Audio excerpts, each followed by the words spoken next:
Hello there and welcome to the Tristan channel. In this video, I want to address an important issue which won't seem to die. The recent controversy surrounding Olympic boxing champion Inam Khalif has placed the complex reality of human biology and gender eligibility under the global spotlight. Fueled by misinformation and the reductive use of private medical information, unfounded claims that Khalif is biologically male continue to circulate, and it needs to stop.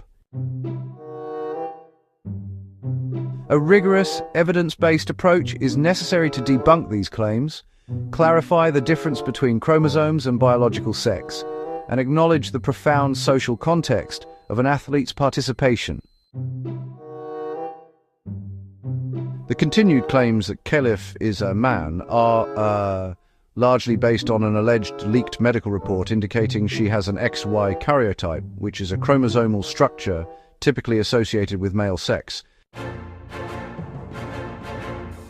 So this information came to light when a certain sore loser claimed that Khalif hit like a man and that, opened the investigation. These alleged claims led to Khalif's disqualification from the 2023 Women's World Boxing Championships by the International Boxing Association, or IBA. However, the International Olympic Committee, the IOC, later cleared Khalif to compete, stating that chromosome analysis alone is insufficient to determine gender eligibility and criticized the IBA's actions as, quote, arbitrary. This suggests that even within, high-level sport governance, the simplistic equation of XY chromosomes with a male identity is being rejected. In human biology, rare but established conditions known as differences in sex development, or DSD, mean that individuals with XY chromosomes are born and live as women. For example, in conditions like complete androgen insensitivity syndrome, or CAIS, a person has XY chromosomes but their body's cells cannot respond to the male hormones or androgens that are produced. As a result, the body develops external female characteristics, and the individual is female in physical appearance, social role, and gender identity.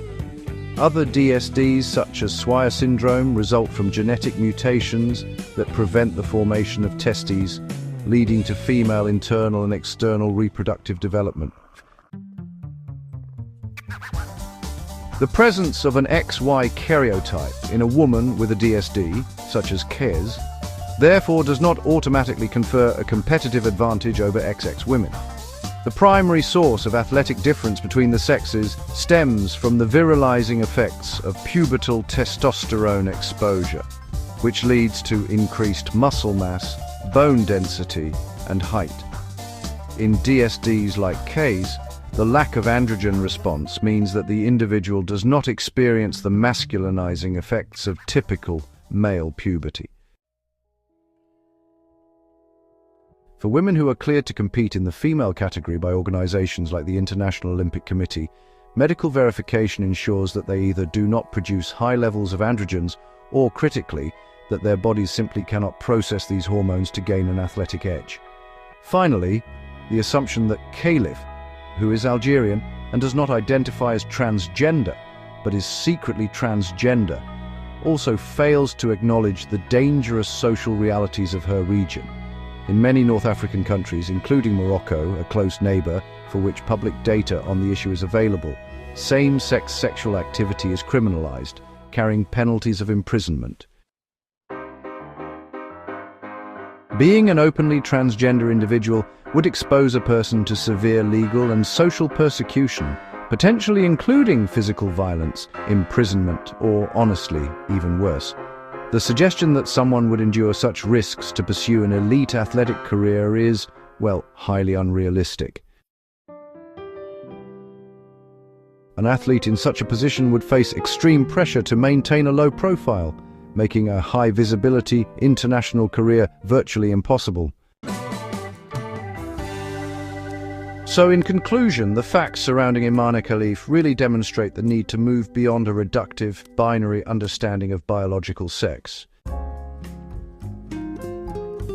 An XY karyotype doesn't define a person as male when complex DSDs are involved, and it certainly doesn't guarantee a biological advantage, especially when the body is unresponsive to androgens.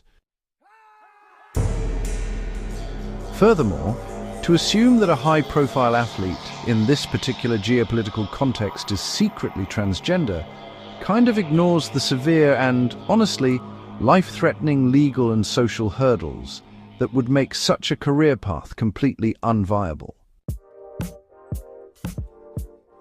Also, to add, in Algeria, it's generally frowned upon for women to take part in activities like boxing.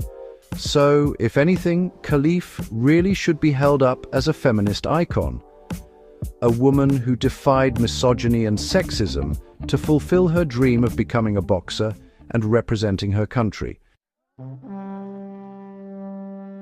Also, there's this underlying racism and sexism involved because Khalif, according to her critics, doesn't stereotypically look like a woman. But then again, any woman who has muscle or whatever is accused of being a man by these frankly illiterate, sexist, misogynistic yobbos. What's also disgusting is that this whole affair has been used to attack trans athletes, unsurprisingly trans women, who ironically are few in number and have competed for decades with absolutely no issue.